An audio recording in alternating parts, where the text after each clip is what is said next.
Hello everyone, मैं कुसुम और आप सभी का स्वागत करती हूँ स्टडी ऑनलाइन विद के में। आज जो हमारी बुक का नाम है वो है BEGAE 182।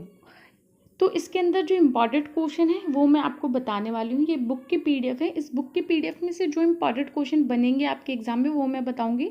प्लस इसके जो PDF है वो मेरे पास अवेलेबल है, तो वो आप मेरे से उस परचेज़ कर सकते हैं व्हाट्सएप पे। तो इसमें से इम्पॉर्टेंट क्वेश्चन मैं आपको बताती हूँ क्योंकि स्टूडेंट्स के बहुत मैसेज आ रहे हैं इस PDF इसके ऊपर, इस वाली बुक के ऊपर, और ये एग्ज़ाम आपका परसों ही है। तो चलिए इसके हम देखते हैं कि इम्पॉर्टेंट क्वेश्चन कौन से बनते हैं। बुक का नाम है इंग्लिश कम्युनिकेशन स्किल्स। तो देखिए इसमें कम्युनिकेशन स्किल्स है बुक का नाम, तो जाहिर सी बात है इसमें ज़्यादातर क्वेश्चन कम्युनिकेशन के ऊपर और स्किल्स के ऊपर आएंगे। तो आपका जब हम फर्स्ट जो ब्लॉग देखते हैं इसके अंदर, तो अंडरस्टैंडिंग कम्युनिकेशन ही है कि हम अंडरस्टैंड कैसे करें उसको, जो हम बातचीत करते हैं उसको कैसे समझें। तो इसका हम फर्स्ट ब्लॉग, इसमें जो यूनिट है उस पर अब हम देखते हैं प्रोसेस ऑफ कम्युनिकेशन। तो चलिए इसके हम पहला जो है यूनिट उसको देखते हैं। देखिए इसके अंदर एक चीज़ होती है, हम कम्युनिकेशन कैसे करते हैं। कम्युनिकेशन के ये नहीं कि मैंने बोला आपने सुन लिया कम्युनिकेशन, इसके बीच में ये जो बोलने और सुनने के बीच में बहुत सारी चीज़ें आती है वो इसमें बताई गई हैं। अगर आपके पास इंग्लिश के पहले 1-2 सब्जेक्ट और होंगे जो एग्ज़ाम होगी और मैंने उस पर वीडियो बनाई है, तो शायद आपको ये पता होगा सेंडर और रिसीवर क्या होता है। क्योंकि इससे पहले जो इंग्लिश के एग्ज़ाम हुए 3-4, उसमें भी ये वाले क्वेश्चन आए हैं और ये वाले मैंने एक्सप्लेन भी किए हैं। जैसे कि कम्युनिकेशन जो होता है, एक सेंडर होता है, एक रिसीवर होता है, एक मीडियम होता है। अब सेंडर तो कौन है, मैं हूँ। मैं आपको ये जो बात बता रही हूँ तो मैं सेंडर हूँ, मैं आपको बोल रही हूँ, और आप इस बात को सुन रहे हैं, रिसीव कर रहे हैं, तो आप रिसीवर हो गए। और बीच में चैनल मतलब हो गया, माध्यम हो गया, क्या ये मेरा फ़ोन या यूट्यूब, इसको आप माध्यम बता सकते हो। और देखिए जब मैं कोई चीज़ आपको सेंड कर रही हूँ, मैं बोल रही हूँ, सेंडर हूँ ना मैं, तो वो जो एक कोडिंग होती है जो डिकोड हो जाती है जाके, देखिए यहाँ पे आपको समझ आएगा। जैसे कि पहले सेंडर है जो मैं हूँ, फिर अपनी इन कोडिंग होगी, फिर वो मैसेज जाएगा, फिर किसी चैनल के थ्रू होगा, ठीक है, जिसको हम नॉइस बोलते हैं, और फिर वो रिसीवर के पास डिकोड हो जाएगा, मतलब कि वो अपनी लैंग्वेज में उसको मॉडिफाई हो जाएगा, उसके पास उसको समझ आ जाएगा, वो अपनी लैंग्वेज में उसको समझ लेगा।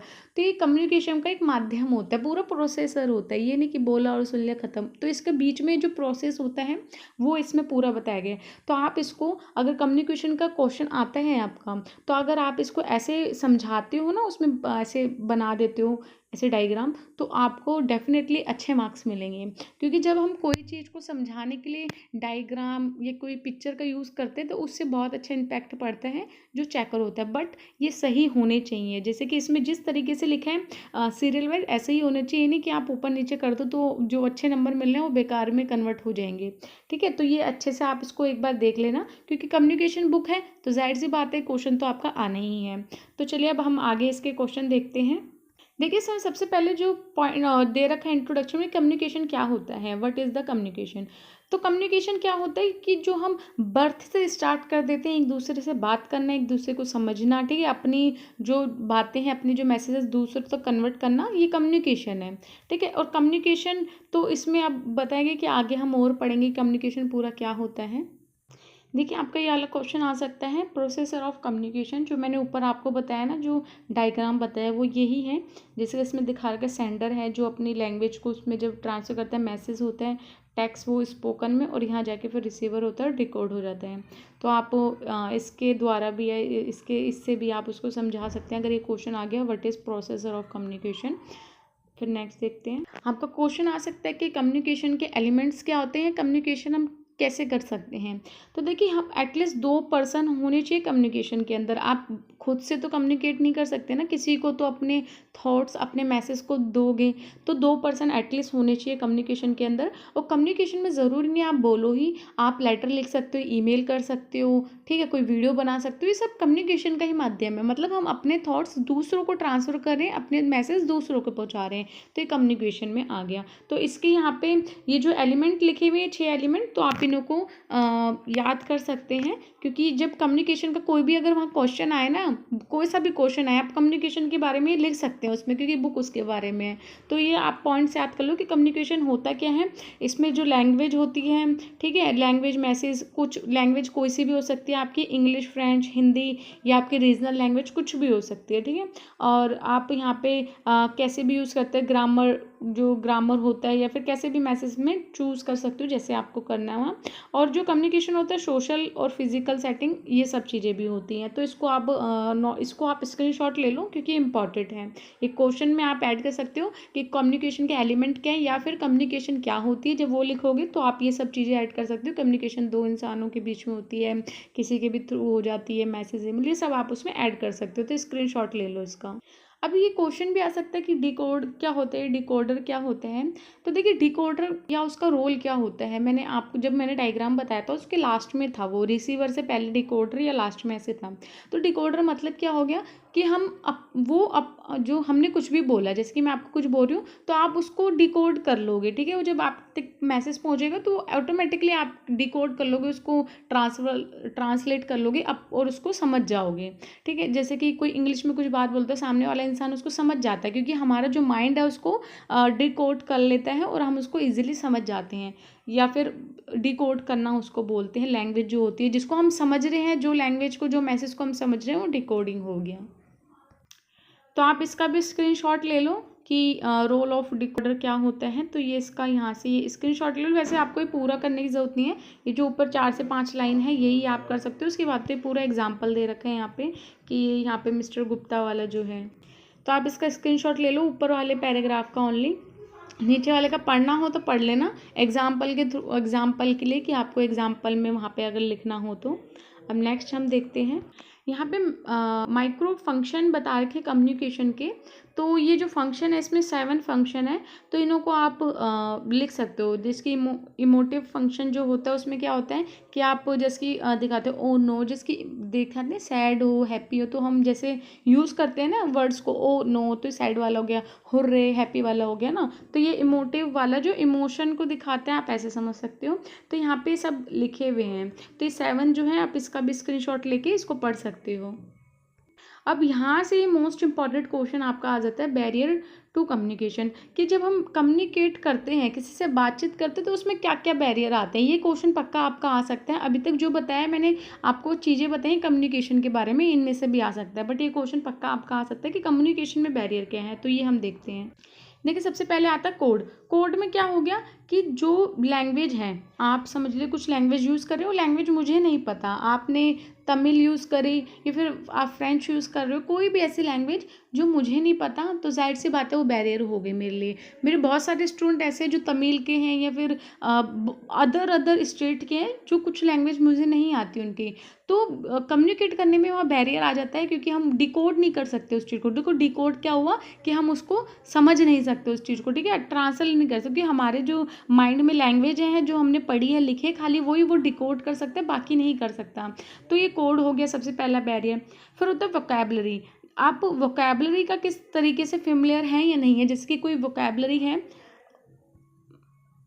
जैसे कि एक वोकैबुलरी है वाइटल। अब वाइटल मतलब मैंने समझ लो अपने सेंटेंस में वाइटल यूज़ किया, बट आपको उस वाइटल का मतलब जब तक पता नहीं होगा, उस वोकैबुलरी का मतलब, तब तक आप समझ नहीं पाओगे कि मैम ने बोला क्या। तो वाइटल मतलब जो होता है वो महत्वपूर्ण होता है। अब महत्वपूर्ण बोला तो आपको समझ आ गया। इंपॉर्टेंट जो हम बोलते हैं, मैंने इंपॉर्टेंट यूज़ किया तो आप समझ गए, बट मैंने वाइटल यूज़ किया तो आप नहीं समझ पाओगे। अगर जिनको पता हो तो समझ जाएंगे। तो एक वोकैबुलरी भी बहुत बड़ा बैरियर होता है। जब तक आपको वोकैबुलरी नहीं पता होगी तो आप अपनी बातों को नहीं कन्वे कर पाओगे दूसरे तक। फिर नीचे आता कॉन्सेप्ट। अब कॉन्सेप्ट क्या होता है, टेक्निकल या कोई सब्जेक्टिव स्पेसिफाइड जो होता है, जिसकी अब मैं टेक्निकल कोई यूज़ कर रही हूँ कोई चीज़, जैसे कि यहाँ पे ब्लैक होल के बारे में लिख रखा है, ठीक है, या फिर हम जो अपनी वो होती है मिल्की वे, उसके बारे में कुछ बात करते हैं। तो जब तक आपको कॉन्सेप्ट नहीं पता होगा तो मैं अगर वो बताऊँगी भी तो आपको पता नहीं होगा वो है क्या, ठीक है। तो उसकी नॉलेज भी होनी चाहिए। तो कॉन्सेप्ट भी यहाँ ज़रूरी है कि आपको कॉन्सेप्ट पता होना किस बारे में बात हो रही है। मैं पूरा लेक्चर आपको दे रही हूँ, आपको कॉन्सेप्ट ही नहीं पता, मैं इंग्लिश पढ़ा रही हूँ या फिर इंग्लिश के बारे में कुछ बता रही हूँ इस सब्जेक्ट के बारे में, तो कॉन्सेप्ट वहाँ पे इंपॉर्टेंट चीज़ है, तभी आप बातों को समझ पाओगे। तो बाकी जो है वो आप यहाँ से पोज करके पढ़ सकते हैं। जैसे बैकग्राउंड नॉलेज आपको होनी चाहिए, ठीक है। फिर पंचुएशन हो गया, इंटोनेशन हो गया, एक्सेंट हो गया, ये सब भी आपको पता होना चाहिए। जब हम कोई अब जैसे कि हम ब्रिटिश की या फिर अमेरिकन की बात करते हैं, उनका एक्सेंट डिफरेंट होता है, तो उनकी जो इंग्लिश होते हैं वो भी थोड़ा समझने में डिफिकल्ट हो सकती है, क्योंकि एक्सेंट जो होते हैं ना उनके कारण। जैसे कि अब जब तमिल लोग या फिर जो साउथ के लोग हैं वो हिंदी भी बोलते हैं, उसको भी समझने में थोड़ी कठिनाई होती है क्योंकि एक्सेंट की वजह से। तो यहाँ पे एक्सेंट और बैकग्राउंड की बात होगी है, कल्चर की बात होगी, कल्चर में भी कम्युनिकेशन में मिसअंडरस्टैंडिंग हो जाती है। जैसे कि अब कोई कल्चर का व्यक्ति है और उसकी लैंग्वेज जो भी है हमें समझ नहीं आ रही, तो हम कुछ और भी समझ लेते हैं। ऐसे बहुत सारे एग्जाम्पल आप देख सकते हैं अपने लाइफ में भी। फिर फिज़िकल इन्वायरमेंट जो है उसके ऊपर भी है, जो हमारा पूरा इन्वायरमेंट है उसके ऊपर भी हम बैरियर हमारा कम्युनिकेशन में आ सकता है, कि जैसे कि जो डिस्टेंस हो गया हमारे बीच में, ठीक है, या फिर कोई भी इशू बीच में आ सकता है इन्वायरमेंट को लेके, तो वो भी हमारा बैरियर आ जाएगा। तो ये सब जो है आप इनों को, ये इम्पॉर्टेंट है, ये मोस्ट इम्पॉर्टेंट है जो इसमें दिखा रखे हैं। मैंने कोड से आपको दिखा दी थी, स्क्रीनशॉट ले लो कोड का। फिर उसके बाद वोकैबुलरी, कॉन्सेप्ट, ये जो भी है ये मोस्ट इम्पॉर्टेंट है आपका। अगर बैरियर ऑफ कम्युनिकेशन आ गया तो आपको ये लिखना ही है, और अगर वो नहीं भी आया तो बैरियर के रिलेटेड कुछ भी क्वेश्चन आ जाएगा तो आपको ये वहाँ पे लिखने हैं। अब देखिए डिफरेंट टाइप ऑफ कम्युनिकेशन होता है। कल एक वीडियो मैंने इंग्लिश के ऊपर बनाई है, तो इससे पहले मैंने 2-3 वीडियो अपलोड की थी इंग्लिश के अलग अलग सब्जेक्ट पे। उसके अंदर भी एक क्वेश्चन था कि कम्युनिकेशन कितने टाइप्स के होते हैं, डिफरेंट टाइप ऑफ कम्युनिकेशन। तो देखिए कम्युनिकेशन जो होता है मेनली टू पार्ट्स में डिवाइड होते हैं, वर्बल एक नॉन वर्बल। तो वर्बल कम्युनिकेशन में भी फिर 3 टाइप लिखे हुए हैं आपका यहाँ पे, राइटिंग, ओरल, विजुअली। तो हम दोनों में मैं आपको जो डिफ्रेंशिएट है एक साथ ही एक बताती हूँ दोनों का, ताकि आपको अच्छे से समझ आ जाएगा। देखिए वर्बल कम्युनिकेशन होता है जो हम बोलते हैं, ठीक है, या फिर लिखते हैं, या फिर उसको ओरली जो हम बोल रहे हैं, लिख रहे हैं, ये सब वर्बल हो गया जिसको, ठीक है। जैसे कि मैं आपके एक रोबोट है, वो बोल रहा है, बोलते जा रहा है, वो एक वर्बल कम्युनिकेशन हो गया, जिसमें कि हम कुछ सुन रहे हैं कुछ भी। पर नॉन वर्बल में कैसे हो गया कि आप उसमें कुछ बोल नहीं रहे हो, आप उसमें कुछ बोलते नहीं हो, बट सामने वाले को समझ आ जाता है आप कहना क्या चाहते हो। अब जैसे कि हम स्कूल में जाते हैं, स्कूल में जब टीचर होती है, बहुत सारे स्टूडेंट बैठे हुए बातचीत कर रहे हैं, बट जब टीचर आ जाती है सब स्टूडेंट शांत हो जाते हैं, और अगर तब भी बातचीत करें तो मैडम अपनी छड़ी निकाल के क्लास में घूमने लग जाते हैं, तो सब शांत हो जाते हैं। ऐसा क्यों? मैम ने तो कुछ बोला ही नहीं, पर तब भी सबको समझ आया ना कि मैम ने छड़ी निकाली, तो इसका मतलब चुप रह के ही काम करना है ना। या फिर मैडम फिंगर लगाती है अपने लिप्स के ऊपर, और पिन ड्रॉप साइलेंस ना बोल के बस ऐसे फिंगर मुंह पे लगाते हैं, तो भी सब समझ जाते हैं कि सबको चुप रहना है। तो ये तो नॉन वर्बल कम्युनिकेशन, इसके अंदर आप कुछ बोलते नहीं है, बट आपके जो जेस्चर होते हैं, हाव भाव होते हैं, हैंड मूवमेंट्स होता है, आपके फिजिकल रूप से जो भी है वो सब आपका नॉन वर्बल में आता है, जिसमें कि हम बोलते नहीं है, बट सामने वाले को समझ आता है हम क्या बोलना चाह रहे हैं। अब यहाँ पिक्चर दिखा रहे हैं, देखो ये नॉन वर्बल आगे पिक्चर दिखा रहे हैं ना कि स्टॉप और यहाँ से मुड़ना है, तो समझ आ रहा है ना कि ये बोल रहे हैं यहाँ पे रुक के यहाँ से ऐसे लेफ्ट जाना है, तो इसने कुछ बोला तो थोड़ी वहाँ पे माइक में, पर तब भी सबको समझ आ रहा है। और वर्बल में क्या है कि आप जो वर्ड्स, लेटर्स जो होते हैं, इन्हों का यूज़ करते हैं, लिखते हैं, बोलते हैं, या फिर देख के भी समझते हैं, जो यहाँ पे पिक्चर्स दे रखे हैं। तो दोनों में मे बी आपको समझ आया होगा। तो अब आगे, ये तो मैंने आपको शॉर्ट में ओवरऑल बता दिया, बाकी आपको आगे यहाँ पे डेफिनेशन दे रखी है वर्बल और नॉन वर्बल की यहाँ पे, तो आप इन्हों को ये थोड़ा थोड़ा बता रखे हैं। तो अब मैं आगे इसके बस वो दिखा देती हूँ, आप इसका स्क्रीनशॉट ले लो, बाकी आप बना के लिख सकते हो कि वर्बल और नॉन वर्बल क्या होता है। और तब भी अगर आपको लगता है कि ये नहीं आ रहा समझ में, तो इससे पहले मैंने इंग्लिश के ऊपर एक वीडियो अपलोड किया, आपको दिख जाएगी, BELA 136 की कुछ है, BEGLA 136, उसके अंदर कम्युनिकेशन के ऊपर मैंने पूरा नोट्स दिखाया, उसमें डिवाइड हो रखा है एक वर्बल एक नॉन वर्बल, और दोनों में जब हम डिफ्रेंशिएट करते हैं तो बहुत इजीली हमें समझ आता है। तो अगर आप चाहते हैं इसकी PDF लेना, या फिर PDF लेके भी आप पढ़ सकते हैं, बट उसके चार्जेस हैं, तो PDF में भी आपको ऐसे दिख जाएगा तो जल्दी समझ आ जाएगा, या तो फिर आप इसमें से भी स्क्रीनशॉट ले लो और इसमें से भी पढ़ सकते हो। बुक है तो बहुत अच्छी बात है, बुक में से भी पढ़ लो। तो ये यहाँ पे पूरा वर्बल और नॉन वर्बल लिखा है, जो मैंने आपको समझाया वही आपको इसमें दिखेगा कि वर्बल में राइटिंग होती है, लेटर होता है, ईमेल होता है, ठीक है, सब चीज़ें यूज़ करते हैं हम। बट नॉन वर्बल में हम अपने जो फेस का एक्सप्रेशन होता है उसको करते हैं, हैंड्स को यूज़ करते हैं, ठीक है, ये सब चीज़ें यूज़ होती है इसमें। तो यहाँ पे इतना ही था, अब हम आगे देखते हैं और कुछ है। देखिए अभी क्वेश्चन ये भी इम्पॉर्टेंट एक बनता है कि फॉर्मल और इनफॉर्मल कम्युनिकेशन क्या होता है। ये भी मैंने इससे पहले वीडियो अपलोड की थी इंग्लिश के दूसरे सब्जेक्ट पे, उसमें ही मैंने बहुत अच्छे से एक्सप्लेन किया था और उसके भी वहाँ पे नोट्स हैं कि डिफरेंशिएट किया गया है। तो देखिए आपको भी पता होगा फॉर्मल और इनफॉर्मल क्या होता है। फॉर्मल होता है जब हम किसी ऐसे प्लेस पे होते हैं, जैसे ऑफिस हो गया, स्कूल हो गया, कॉलेज हो गया, या फिर कोई भी ऐसा प्लेस होता है वो फॉर्मल करते हैं। इनफॉर्मल हम अपने घर में हो गए, फ्रेंड्स के घर में हो गए, डाइनिंग टेबल पे हो गए, डिनर कर रहे हैं, या फिर फ्रेंड्स के साथ कहीं घूमने जा रहे हैं, ये इनफॉर्मल हो गया। तो प्लेस में आपको पता चल गया। तो फॉर्मल में हम कैसे कम्युनिकेट करते हैं, जहाँ पे हम बहुत रिस्पेक्टफुली बात करते हैं, जो वोकैबलरी है वो अच्छे से यूज़ करते हैं, ठीक है, वोकैबलरी सोच समझ के यूज़ करते हैं ना, ऐसे नहीं हम कुछ भी नहीं बोल देते। इन फॉर्मल की बात बता रही हूँ अभी मैं आपको, एकदम क्लियर चीज़ें बोलते हैं, क्लियर टू कट बोलते हैं, और अच्छे थॉट्स को एक्सप्लेन करते हैं आप अपने, और रिस्पेक्टफुली हो गए, ये सब चीज़ें आप यहाँ पे यूज़ करते हैं। इनफॉर्मल में क्या होता है, अब फॉर्मल जैसे कि एक और एग्जांपल, हम अपने प्रिंसिपल के सामने हैं, तो आप अब स्कूल टाइम की बातें याद करो, अगर प्रिंसिपल आती थी तो क्या होता था, आती थी बोलते गुड मॉर्निंग मैम, मैम जो क्वेश्चन पूछती थी हम उसमें यस या नो में बोलते थे, या थोड़ा सा बोल देते थे, बट बहुत सोच समझ के बोलते थे ना वहाँ पे, या कुछ गलत ना निकल जाए ऐसे, तो वो फॉर्मल हो गया आपका। अब उसका अपोजिट आप अपने घर में ले लो, आपके घर में कुछ फ्रेंड्स आए हुए हैं आपके, तो आप क्या सोच समझ के बोलते हो वहाँ पे, नहीं ना, आपको जो मन में आता है बोल देते हो, कैसा भी बिहेवियर कर रहे थे, वो इनफॉर्मल कम्युनिकेशन हो गया।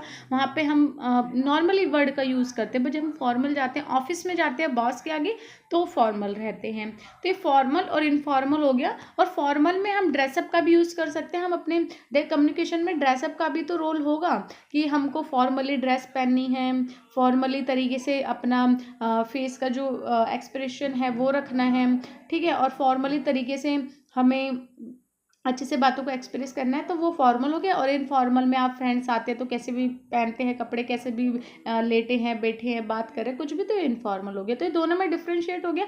बाकी यहाँ पे वही सब चीज़ें लिखी है जो मैंने बताई हैं, बस ये है कि जब वो चीज़ें लिखी हुई होती है तो हमें समझ नहीं आती, बट जब हम ऐसे बता देते हैं, ओरली उसको एक्सप्लेन करते हैं, तब समझ आ जाती है।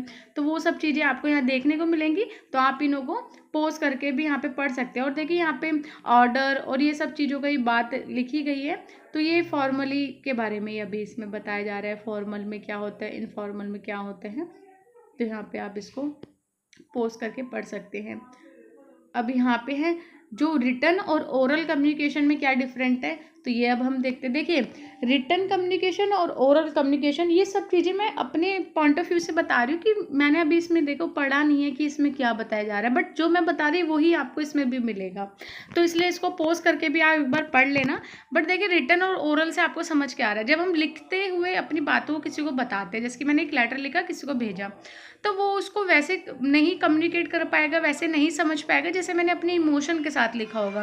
जिसके अगर मैं बहुत खुश हूँ, किसी को बहुत हैप्पी वाला अपने अंदर से खुशी वाला कोई लेटर लिख के दे रही हूँ, तो वो उसको उतना कम्युनिकेट हो ही नहीं पाएगा कि ये सामने जिसने मेरे को लेटर भेजा वो बहुत खुश है भी या नहीं है, ठीक है। बट ओरली में क्या होता है, ओरल में हम अपने इमोशन को एक्सप्रेस कर सकते हैं, हम समझा सकते हैं सामने वाले को कि हम अभी खुश हैं या दुखी हैं, कैसे हैं। तो ये ओरल और रिटन में हो गया। सेकंड चीज़, हम रिटन के टाइम पे सब चीज़ों का सोच के यूज़ करते हैं, जैसे कि पंक्चुएशन मार्क होगी, या फिर आपका सेंटेंस स्ट्रक्चर हो गया, ठीक है, ये सब चीज़ों का आपको बहुत ध्यान से यूज़ करना होता है, तो सामने वाले को समझ नहीं आएगा क्या है। बट ओरली में ये सब चीज़ें नहीं होती है, ओरली में आप बोल रहे हैं, सामने वाले को समझ आ रही है। तो ये ही चीज़ें इसमें बताई गई हैं, तो आप इन्हों को पोज करके पढ़ लेना। और ओरली की बात करें तो वॉइस क्वालिटी डिपेंड करती है, वॉइस क्वालिटी इफेक्ट करती है। अभी मैं आपको पढ़ा रही हूँ तो मैं एकदम ऐसे बात कर रही हूँ कि मेरे स्टूडेंट मेरे सामने बैठे और मैं उनको समझा रही हूँ। अगर मैं ऐसे बात करूँ नॉर्मल ढीले ढाले तरीके से और इंटरेस्ट ही ना लूँ समझाने में, तो आपको समझ आएगा कि मैम को कोई इंटरेस्ट नहीं है पढ़ाने में और ये ऐसे ही बता रही है ना। तो इफेक्ट करती है वॉइस आपकी, आप कैसे बातें कर रहे हैं या कैसे समझा रहे हैं। तो ये ओरल में। रिटन में भी आपको सोच समझ के लिखना होता है, पंक्चुएशन मार्क वहाँ पे लगानी होती है, और जो भी वर्ड्स यूज़ करें उन्हों का एक मैनर होता है पूरा, फॉर्मेट जैसा होता है वैसे आपको करना होता है। तो ये आपका हो गया ओरल और रिटर्न। तो आप इन्हों को कर सकते हैं। और ओरल में क्या होता है कि हम फेस टू फेस बात करते हैं, रिटर्न में पर ऐसा होता नहीं है। अगर रिटर्न कर रही तो फिर मैं फेस टू फेस बात, रिटर्न अगर मैं लिख के दे रही हूँ लेटर, तो वहाँ तो फेस टू फेस बात ही नहीं होगी, इसका मतलब तभी तो मैं लेटर दे रही हूँ और या फिर लिख रही हूँ। बट अगर ओरल है तो वहाँ लिखने की फिर जरूरत नहीं पड़ेगी, है ना। तो ये दोनों डिफरेंट है यहाँ पे। तो आप इन्हों को आप पोज करके पढ़ लेना, ये इंपॉर्टेंट क्वेश्चन है। इसमें से मैंने 2-3 इंपॉर्टेंट क्वेश्चन आपको बताए, कम्युनिकेशन क्या होता है और उसके बैरियर बताए, और ये नेक्स्ट वाला फॉर्मल, इनफॉर्मल और ओरल, और ये। तो आप इन्हों को ये पोस्ट करके या तो यहाँ से पढ़ सकते हैं, या तो आप आपके पास बुक होगी या फिर PDF लेके किसी में से भी कर सकते हैं। नेक्स्ट आपका यह है different type of face to face interaction जो होती है, बातचीत करने का तरीका फेस टू फेस। तो ये इतना इंपॉर्टेंट मेरे को लग नहीं रहा है, बट आप इसको पोस्ट करके पढ़ सकते हैं कि इसमें क्या बताया गया है। फेस टू फेस कम्युनिकेशन जो हम करते हैं, बात करते हैं, इंटरेक्ट होते हैं, तो उसके डिफरेंट क्या होते हैं। पहले तो हम जब अननोन पर्सन से मिलते हैं तो हेलो हाउ आर यू ऐसे करके पूछते हो, और जब फेमिलियर पर्सन से मिलते हैं जो कम जाते हैं और डिफरेंट टाइप का होता है। तो आप इसको पढ़ सकते हैं वैसे, ठीक है। आप अपनी नॉलेज के लिए भी इसको पढ़ सकते हैं, बाई चांस आ भी सकता है ये, तो इसलिए आप इसको यहाँ से पढ़ लेना। वैसे ये वाला पॉइंट भी आपके एग्जाम में आ सकता है क्वेश्चन के रूप में, तो ये वाला भी आप पढ़ लेना। वैसे एक और चीज़ आपको बताती हूँ, देखो जैसे कि कुछ पॉइंट्स हैं या फिर कुछ टॉपिक है ऐसे, तो आपको अगर समझ नहीं आ रहे तो इन्हों को आप जो गूगल से समझ सकते हैं। जैसे कि अगर आप ये टॉपिक अगर लिखेंगे वहाँ पे, तो वहाँ पे बता देगा कि इन दोनों का मतलब क्या होता है, तो आप वहाँ से भी समझ सकते हैं। तो इसका आप स्क्रीनशॉट ले लो और इतने को आप गूगल पे सर्च करना व्हाट इज़ डेफिनेशन, तो डेफिनेशन इन्हों की आ जाएगी और आप समझ जाएंगे कि इसका क्या मतलब है, ठीक है। तो अभी मैं इसमें टाइम नहीं लगाती ज़्यादा, क्योंकि लंबी वीडियो हो जाएगी और अभी एक बुक मेरे को ख़त्म करनी है इसमें। तो आपकी 3 या 4 जितने भी ब्लॉक हैं बुक्स जो हैं वो मैं उतनी ही वीडियो बना दूँगी। जैसे कि इस वीडियो में मैं ये पूरी ये बुक फिनिश करके फिर दूसरे बुक के लिए एक अलग वीडियो बनाऊँगी। तो चलिए आगे देखते हैं। अब देखिए यहाँ पे कन्वर्सेशन जो है, कन्वर्सेशन और स्पीच इवेंट है, तो दोनों में क्या डिफरेंट है वो भी मैं आपको ऐसे ओवरली बता रही हूँ।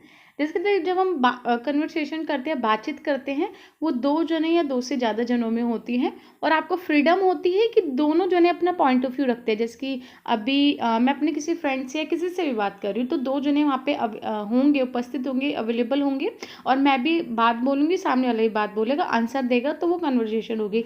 बट स्पीच इवेंट क्या होता है? स्पीच इवेंट होता है जैसे कि अब PM मोदी जो है हमारे, वो जब स्पीच देते हैं तो वो स्पीच अकेले इंसान बोल रहा है, उसके सामने बहुत सारे लोग हैं, तो एक के पास ही राइट है, वो बोलेगा और सामने वाला सुनेगा। तो स्पीच मतलब आपको पता ही होगा, जैसे कि कोई भी स्पीच देता है स्टेज पे जाके, तो एक ही जना बोलता है ना जो स्पीच दे रहा है, बाकी जने नहीं बोलते हैं, और उसमें 1-2% बहुत सारे लोग बैठे होते हैं और एक की बात सुन रहे होते हैं। स्पीच हो गया। कन्वर्सेशन जिसके अंदर दोनों बातें कर रहे होते हैं, 2% 3% जितने भी सब बातें कर रहे होते हैं, बट स्पीच में एक इंसान बोलता है, बाकी इंसान सुनते हैं, और एक ही के पास राइट्स होते हैं बोलने के, सेकंड पर्सन जो होता है वो नहीं बोलता। तो यही डिफरेंट है इन दोनों में। और लेक्चर का भी सेम ऐसे आप देखिए यहाँ पे बहुत सारे बता भी रखे हैं आपके speech event such as a lecture, discussion, meeting. तो इस इंटरव्यू, इनों में क्या होता है, डिबेट होगी, इनों में सामने वाला इंसान नहीं बोलता, बट उसके पास इतना नहीं होता कि वो ज़्यादा बोले, बट जो मेन इंसान है, जो जिसने बुलाया है, वो ही बोलता है ज़्यादातर, ठीक है। और कन्वर्सेशन में जो भी लोग हैं सब है बोलते ही हैं। तो आप इनों को पोस्ट करके यहाँ से पढ़ सकते हैं। बाकी ये आपके इम्पॉर्टेंट है, ये आ सकता है आपके एग्ज़ाम में, तो इन्हों को आप पोस्ट करके पढ़ लेना। बाकी हम नेक्स्ट देखते हैं। अब हमारी सेकंड यूनिट है, ये सेकंड चैप्टर जो इसमें है, सेकंड का नेम है globalisation of communication a global village. तो इसके अंदर देखते हैं क्या है। देखिए ग्लोबलाइजेशन होता क्या है, पहले तो आप इस जो ये ट्री है इसके माध्यम से ही समझ जाएंगे। ग्लोबलाइजेशन तो आपको पता है ना कि पूरा जो विश्व है एक स्तर पे जब हम जुड़ जाते हैं तो ग्लोबलाइजेशन होता है।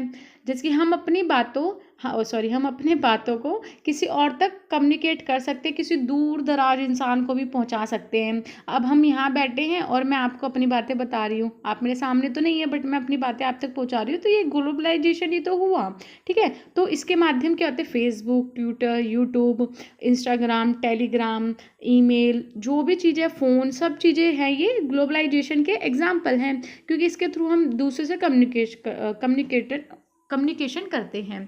तो ग्लोबलाइजेशन की इसमें बात की जा रही है कि जो कम्युनिकेशन है, अब ये नहीं है कि आपके सामने कोई बैठा होगा तभी आप बात कर सकते हैं। कोई इंसान बहुत दूर बैठा है, अमेरिका में बैठा है, इंग्लैंड में बैठा है, आप बात कर सकते हैं क्योंकि ग्लोबलाइजेशन के थ्रू तो पूरा विश्व एक साथ जुड़ चुका है।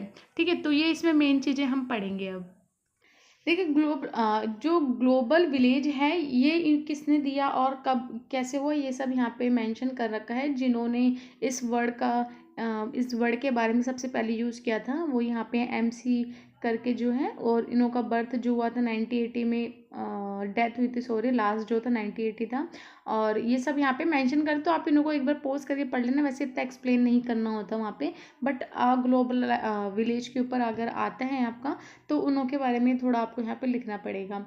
तो इन्होंने सबसे पहले इस वर्ड का यूज़ किया था, द ग्लोबल विलेज। इसका मतलब क्या था इन्हों का, कि पूरा जो वर्ल्ड है वो एक उसमें समा गया है, कि जैसे कि आप जब कम्युनिकेट करते हो तो कहीं से भी कहीं तक कर सकते हो और एक ही टाइम पे कर सकते हो। जैसे कि मैं यहाँ बैठी हूँ और मैं किसी अदर इंसान से बात कर रही हूँ जो अमेरिका में है, तो सेम टाइम पे हम बातचीत कर सकते हैं, कम्युनिकेट कर सकते हैं। अब कोई बैरियर नहीं है बीच में कि मेरे को वहाँ तक चिट्ठी पहुँचानी पड़ेगी, ईमेल करना पड़ेगा, वैसे नॉर्मली हम बात कर सकते हैं। ठीक है, या जाना पड़ेगा, ऐसा कुछ नहीं है। तो वही उन्होंने बताया कि सब एक सिमट गए हैं, एक विलेज में आ गए हैं सब सिमट के। क्योंकि गांव में क्या होता है, हम विलेज की बात करें तो वहाँ पे आसपास में सब चीज़ें होती है और सब बातचीत भी कर लेते हैं नॉर्मली जाके। ऐसे ही पूरा ग्लोबल भी ऐसे ही हो चुका है। तो वही इसमें बताया है सब चीज़ें। देखिए, अब यहाँ पे कम्युनिकेशन की बात हो रही है कि कैसे स्टार्ट हुआ, कैसे सब हुआ। तो आप सभी को पता है कि अभी अभी जैसे कम्युनिकेशन होता है, आज से 200,000 300,000 साल पहले जो था ऐसे नहीं था। जिसकी स्टार्टिंग की बात करें, जब इंसान थे ही नहीं, आदि मानव टाइप के थे। ठीक है, तो उस टाइम पे ऐसे कम्युनिकेशन नहीं होता जैसे अभी हम कर रहे हैं। उस टाइम पे डायग्राम, पिक्चर, टूल्स, मार्कर के माध्यम से बातचीत होती थी। तो इस तरीके से उन्हों के पास वर्ड्स या ऐसे कम्युनिकेट करने की चीज़ें नहीं होती थी जैसे अभी हम करें। पहले के टाइम पे डिफरेंट टाइप की होती थी। तो उसी में बता रहे डे बाय डे कैसे आपका जो कम्युनिकेशन है इंक्रीज़ हुआ। तो यहाँ पे सन मेंशन कर रखे कितने साल पहले हुआ था। होमो स्पीसीज जब आए थे, होमो स्पीसीज आए उसके बाद कैसे इंक्रीज़ हुई कम्युनिकेशन। उस टाइम पे वो कैसे करते थे, चित्रकारी जो डायग्राम के माध्यम से, ड्राइंग के माध्यम से करते थे, वो सब चीज़ें इसमें बताएगी। तो आप इन्हों को पोस्ट करके पढ़ सकते हैं। जो सन यहाँ पे दे रखे हैं यहाँ पे, जिसकी 200,000 साल पहले की जो बात हो रही है, 1,000 साल और 100,000 साल पहले जो अफ्रीका की, ये सब आप इन्हों को पढ़ सकते हैं पोस्ट करके। वैसे इतना ज़्यादा इम्पॉर्टेंट नहीं है, बट आप इन्हों को पढ़ सकते हैं। अब यहाँ नेक्स्ट है कम्युनिकेशन एंड सोशल चेंज। तो देखिए इसमें क्या है कि आपको पता है कम्युनिकेशन जैसे है सोशल चेंज के अकॉर्डिंग होता है। पहले के टाइम पे क्या होता था कि अभी के टाइम पे भी ऐसे है कि बहुत सारे लोग ऐसे होते हैं जो पढ़ नहीं पाते, ठीक है, या फिर बोल भी नहीं पाते, पढ़ नहीं पाते, या जो हम बोल रहे समझ नहीं पाते, सुन नहीं पाते, होते हैं आज भी। पर वो जो पिक्चर है इसके माध्यम से समझ जाते हैं चीज़ों को। तो ये जो प्रिंटिंग कम्युनिकेशन हो गई एक तरीके से, तो है ना, तो इसके माध्यम से वो सब चीज़ें समझ रहे हैं। तो सोशल चेंज के अंदर ही आ गया। प्रिंटिंग सोशल चेंज, हम कुछ लिख के दे रहे हैं हाथ से, अगर वो उसको नहीं पढ़ पा रहे, वो उसको समझ नहीं पा रहे, तो वो इस पिक्चर के माध्यम से समझ जाएंगे कि किस बारे में बात हो रही है। हमने कोई सेंटेंस इंग्लिश में लिख दिया, बट जिसकी हमारे पेरेंट्स होते हैं, दादी दादा, ग्रैंड पेरेंट्स, ये सब चीज़ होती है, तो वो मे बी इंग्लिश ना पढ़ पाए, है ना, वो समझ ना पाए क्या लिखा है, बट उसी के साथ में पिक्चर बना दो एक आप। ठीक है, जैसे कि आपने वुमेन सिक्योरिटी या वुमेन एम्पावरमेंट के ऊपर लिखा, वो उसको नहीं समझ पाए क्या लिखा है, बट वहीं पर ही आप एक लेडीज़ की पिक्चर बना दो, ठीक है, उसको हर चीज़ से जीतता हुआ दिखा दो, कुछ भी ऐसे मेंशन कर दो, तो वो समझ जाएंगे इस बारे में इसकी बात हो रही है। तो जो प्रिंटिंग के माध्यम से हम समझ पाए हैं चीज़ों को, ये बहुत सोशल चेंज आया है इसके अंदर। ये इस प्रिंटिंग वाली चीज़ ने सोशल चेंज किया हमारे कम्युनिकेशन के अंदर। क्योंकि जो इंसान बोल पढ़ नहीं पाते थे या लिख नहीं पाते थे, वो सोशल इसमें प्रिंटिंग के माध्यम से समझ पाए हैं चीज़ों को। तो सोशली रूप से चेंज हुआ है ये सब चीज़ें। और देखिए सोशल चेंज के ऊपर ये भी है कि पहले के टाइम की जब बात करते थे, जो टीचर होती थी वो हर जगह प्रेजेंट नहीं हो पाती थी, अपनी बातों को बताने के लिए, पढ़ाने के लिए, अपने थॉट्स को चेंज कर थॉट्स को, जो थॉट्स होते हैं उनको दूसरों तक पहुंचाने के लिए हर जगह कैपेबल नहीं होती थी कि पहुंच जाए। बट आज के टाइम पे क्या होता है, ये पहले की बात है, आज के टाइम पे क्या होता है कि आप अपनी वीडियोस बना देते हो, डीवीडी बना देते हो, ठीक है, बहुत सारी चीज़ें बना देते हो जिससे कि आप अपने थॉट्स को दूसरे तक पहुंचा देते हो। अभी मेरी बात करो, आप मेरे को थोड़ा ना फेस टू फेस जानते हो, या फिर आप मेरे पास घर के यहाँ रहते हो, आप तो पता नहीं कितने कितने दूर से स्टूडेंट रहते हैं, पता नहीं कौन कौन से स्टेट से हैं। तो आप ये सोशली तो चेंज है एक, है ना, सोशल एक माध्यम है, ये सोशल चेंज के अकॉर्डिंग जो हमारा समाज चेंज हुआ है उसके अकॉर्डिंग ही तो हम आज बात कर पा रहे हैं, ठीक है। तो या तो टेक्नोलॉजी बोल लो कि टेक्नोलॉजी इतनी अपग्रेड हो गई है कि अब हम एक दूसरे को कम्युनिकेट कर पा रहे हैं, अपने थॉट्स को चेंज कर पा रहे हैं, एक दूसरे के साथ आदान प्रदान जो होता है वो कर पा रहे हैं। तो वो इसके अंदर पूरी बात बताई गई है, तो आप इसको पोस्ट करके पढ़ सकते हो। और इससे क्या होता है कि जो अवेयरनेस है वो ज़्यादा फैलती है, जो इंसान है वो अपने थॉट्स को वो इम्प्रूव कर सकता है, अपने स्किल्स को बढ़ा सकता है, अवेयर हो सकता है, सब चीज़ की जानकारी ले सकता है, ये सब चीज़ें हैं इसमें। तो आप इन्हों को आप पोस्ट करके बाकी चीज़ें पढ़ लेना। आपके इस वाले जो एग्ज़ाम है इसमें फिलिंग द ब्लैंक्स, पैसेज, ये सब भी आ सकते हैं, तो आप ये सब भी देख लेना। बाकी अब नेक्स्ट क्वेश्चन है language and the new technology. आपको पता है ना कि न्यू टेक्नोलॉजी से आपके क्या क्या इम्पैक्ट पड़ा है। न्यू टेक्नोलॉजी में आप व्हाट्सअप, एसएमएस ये सब यूज़ कर सकते हो, तो इसमें लैंग्वेज का डिफरेंट पड़ा है, क्योंकि जब हम पहले के टाइम पे लिखते थे, पूरा पूरा वर्ड लिखते थे, सब कुछ अच्छे से एक्सप्लेन करना होता है, पंक्चुएशन सब चीज़। बट जब से टेक्नोलॉजी आई न्यू न्यू, तो हम शॉर्ट वर्ड में लिखने लग गए हैं, शॉर्ट में बात करने लग गए हैं, और इन सब चीज़ों का हम यूज़ करने लगे हैं। तो शॉर्टली हो गया सब चीज़ें, जो हम पहले long long passage, long long चीज़ें लिख के भेजते थे, अब एक एक वर्ड में लिख के भेज देते हैं, तो सामने वाले को समझ आता है। और सिंबल के रूप में भी भेज देते हैं, हम अगर नाराज़ है तो सिंबल दे देते हैं जो व्हाट्सएप पे यूज़ होते हैं, तो हमें कुछ लिखना भी नहीं पड़ता और सिंबल से भी समझ जाते हैं। तो ये न्यू टेक्नोलॉजी की वजह से ये सब चीज़ें हुई हैं, तो वही सब चीज़ें आपको इसमें बताई जा रही हैं, तो आप इसको भी पढ़ सकते हैं पोस्ट करके। आपका वो जो चैप्टर था वो ख़त्म हो गया, वो यूनिट अब ये 3rd यूनिट है, verbal and non verbal communication. तो वर्बल और नॉन वर्बल कम्युनिकेशन में आपका यहाँ पे दिखा रहा है कि हम कौन सा ज़्यादा यूज़ करते हैं। तो वर्बल कम्युनिकेशन जो होता है वो 35% होता है, और नॉन वर्बल होता है और 65% होता है। ऐसा क्यों होता है? क्योंकि देखिए मैंने जो बोला अभी, तो मैं जो बोल रही हूँ ये वर्बल कम्युनिकेशन है, आपको नहीं पता चल रहा हो कि मैं किस उसमें इमोशन में हूँ, या फिर किस उससे आपको बातें कर रही हूँ, है ना। बट जब हम फेस टू फेस बात करते हैं तो हमारा ज़्यादातर नॉन वर्बल कम्युनिकेशन होता है, क्योंकि हम अपने फेस को उसमें यूज़ करते हैं, हैंड मूवमेंट्स यूज़ करते हैं, सब चीज़ें यूज़ होती हैं, तो नॉन वर्बल ज़्यादा यूज़ होता है उस टाइम पे। अब देखिए ऊपर वैसे तो मैंने आपको ऊपर ही जब स्टार्ट हुआ था इंडेक्स में आपको मैंने समझा दिया था, तो बार बार वही चीज़ समझाने से अच्छा है मैं आपको एक बार वापस से बता देती हूँ। बट देखिए वर्बल कम्युनिकेशन जो है उसमें ओरल और रिटन के ऊपर यहाँ पे डिफ्रेंशिएट है कि ओरल में जब हम बात करते हैं वर्बल में और रिटन में, तो वर्बल जो है मतलब कि बातों से जो बताते हैं, हम किसी को कम्युनिकेट करते हैं बात के थ्रू या फिर लिखने के थ्रू। तो ओरल में तो मैं जैसे कि आपसे बात कर रही हूँ, तो ये ओरल कम्युनिकेशन हुआ, जिसमें कि मेरी जो टोन है, एक्सेंट है, जो भाव है, मेरे जो इमोशन है, वो सब आपको समझ आएंगे। रिटन में जैसे कि अब ये लिखा हुआ ही जो है ये रिटन कम्युनिकेशन ही तो है, आप इसको पढ़ के समझ ही तो रहे हो, तो ये रिटन कम्युनिकेशन हो गया जो इसमें पीडीएफ है। तो इसमें आप पंचुएशन इन सब चीज़ों का ध्यान रखते हो और सब चीज़ें देखते हो, लिखने का पूरा पैटर्न होना चाहिए, सेंटेंस कैसे हैं, ये सब चीज़ें यूज़ करते हैं। तो इसको आप यहाँ से ये वो कर सकते हो आपकी, इसके यूज़ क्या हैं, ओरल मोड के यहाँ पे यूजेस लिखे हुए हैं, तो आप इसको पोस्ट कर सकती हो। पोस्ट करके स्टॉप करके स्क्रीनशॉट ले लो, फिर यहाँ राइटिंग का है, तो आपको पूरा पढ़ना ही पड़ेगा, ये 3-4 इसके पॉइंट पढ़ोगे तो आपको समझ आ जाएगा। तो इतना ही है इसमें, आगे हम देखते हैं क्वेश्चन। अब नॉन वर्बल कम्युनिकेशन है जिसके अंदर हम एक्सेंट उसमें भी यूज़ होता है, टोन उसमें भी यूज़ होती है, हमारे जो जेस्चर होते हैं, जो हमारे बातचीत करने का ढंग होता है वो पूरा, जो हमारे फेस के एक्सप्रेशन होते हैं, eyes movement, sound, hand movement, body posture, वो सब उसमें इंक्लूड होते हैं।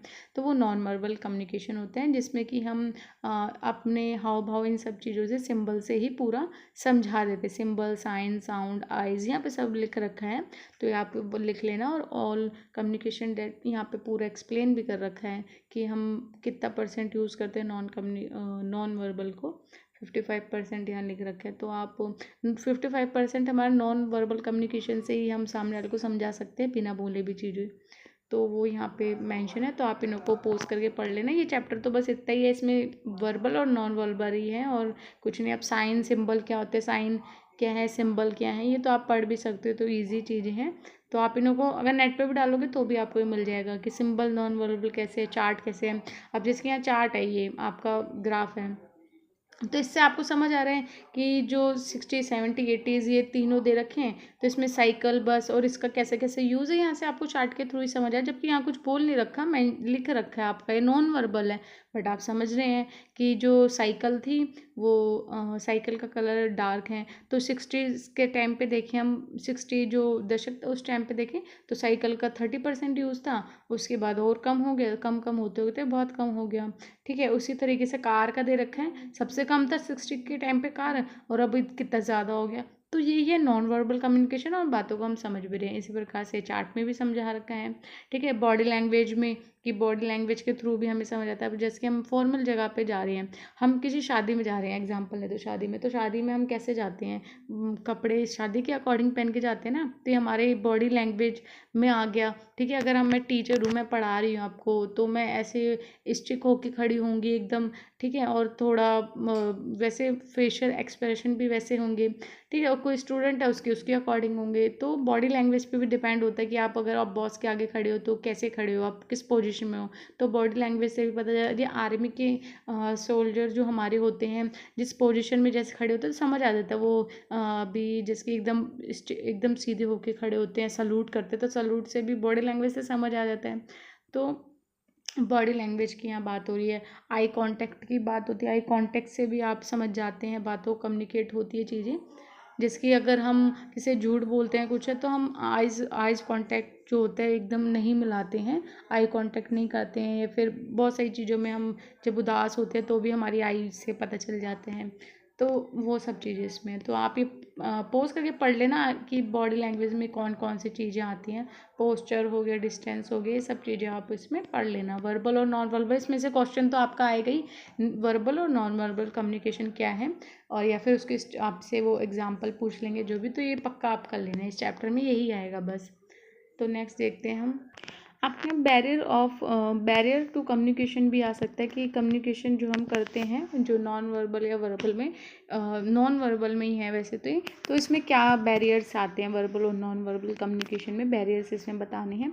तो इसमें 3 बता रखे हैं, कम्युनिकेटर होता है, बैरियर होता है, रिसीवर होता है। तो उसमें के बारे में फिर ये एक्सप्लेन भी कर रखे हैं यहाँ पे, तो आप ये गूगल से सर्च कर लेना ये वाला, तो आपको वहाँ पे पता चल जाएगा। तो बाकी जो पॉइंट्स हैं इन्हों को भी एक बार सर्च कर लेना आप, तो आपको ये भी पता चल जाएंगे। स्ट्रेस मीन्स क्या होता है, किसी चीज़ को जोर दे के बात करते हैं ना हम, वो होते हैं, तो ये भी इम्पॉर्टेंट है। एक इंटोनेशन होता है और एक और वर्ड होता है, वो अभी मेरे को याद नहीं हो रहा, जो हम इंटोनेशन ही होता है, एक अपर होता है और एक डाउन होता है। इंटोनेशन में क्या होता है वो इसमें अभी लिखा हुआ नहीं है, बट मैं ऐसे ही समझा रही हूँ आपको। इंटोनेशन में होता है जब हम अपनी, जैसे अभी मैं बात कर रही हूँ तो एकदम से धीरे बोलूँगी, एकदम से तेज बोलूँगी, तो जो ग्राफिक आता है वो इंटोनेशन कहलाता है।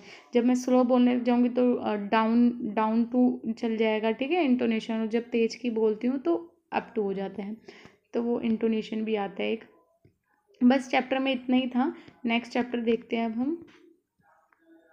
हाँ, बट इसमें ये जो है ना बैरियर्स बता रखे हैं ना, ये तो आपको पढ़ने पड़ेंगे क्योंकि आ सकते हैं आपके, कि ये बैरियर कौन से, तो ये बैरियर यहाँ पे स्क्रीनशॉट ले लो इसका, क्योंकि जब आप गूगल पे सर्च करोगे तो आपको इजीली पता चल जाएगा ये कौन कौन से है। तो इसको पढ़ना भी नहीं पड़ेगा, बस सुन लेना आप एक बार कि कौन कौन से हैं ये बैरियर। यहाँ पे भी है,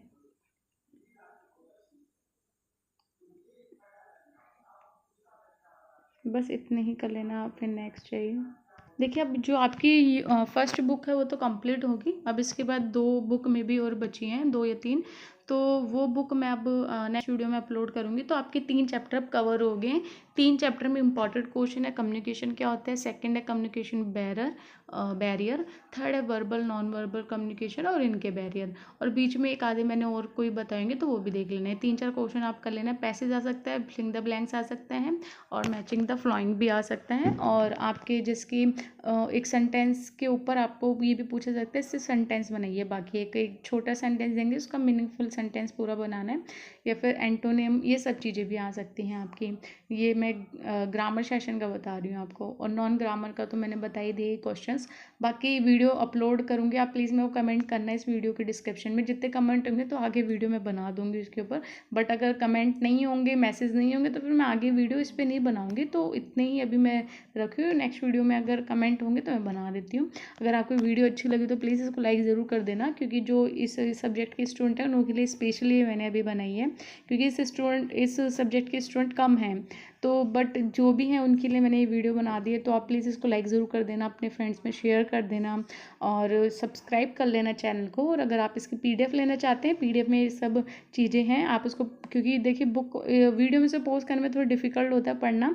बुक है तो बहुत अच्छी बात है, आप पढ़ सकते हैं। बट अगर आपके कुछ भी नहीं है तो आप PDF ले सकते हैं, PDF में से ही पढ़ सकते हैं, तो आपके लिए बहुत ज़्यादा हेल्पफुल रहेगी। बट PDF के कुछ चार्जेस हैं।